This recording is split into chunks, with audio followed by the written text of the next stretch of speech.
Shalom, perkenalkan nama saya Deborah Carolina, saya mahasiswi Sekolah Tinggi Teologi Pontianak. Saya mengambil prodi Teologi semester 2. Di sini saya akan menjelaskan tentang teori ingatan dalam psikologi umum. Yang pertama, apa itu ingatan dalam psikologi umum? Memori ingatan ialah proses mental yang meliputi pengkodean, penyimpanan dan pemanggilan kembali informasi dan pengetahuan yang semuanya terpusat di dalam otak. Dan fungsi ingatan memori dapat diartikan sebagai ingatan. Memori merupakan alat tempat menerima, mengelola, serta menyimpan informasi ke dalam otak dan bisa digunakan kembali serta mengingat informasi tersebut. Yang kedua, apa itu memori otak? Memori otak merupakan kumpulan informasi yang terbentuk dari apa yang ditangkap oleh panca indera kita. Jadi segala hal yang kita lihat, dengar, hirup, dan rasakan akan disimpan di dalam otak sebagai memori. Memori adalah kemampuan untuk mengkode, menyimpan, mempertahankan, dan mengingat informasi atau pengalaman masa lalu pada otak manusia. Yang ketiga, bagaimana ingatan dalam otak terbentuk?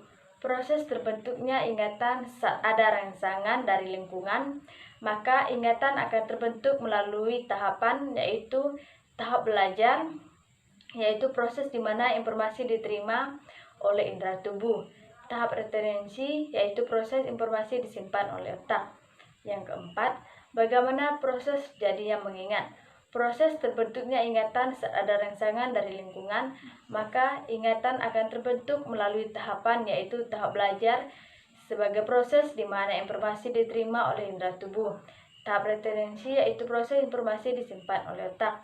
Kelima, di mana ingatan kita di bagian otak.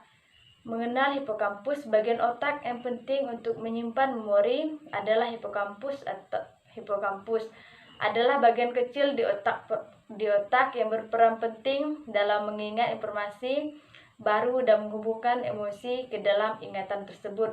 Yang keenam, apa fungsi ingatan? Dan buatlah contoh ingatan. Memori dapat diartikan sebagai ingatan. Memori merupakan alat atau tempat menerima, mengelola, serta menyimpan informasi ke dalam otak dan bisa digunakan kembali serta mengingat informasi tersebut. Memori mempunyai peranan penting dalam kehidupan manusia.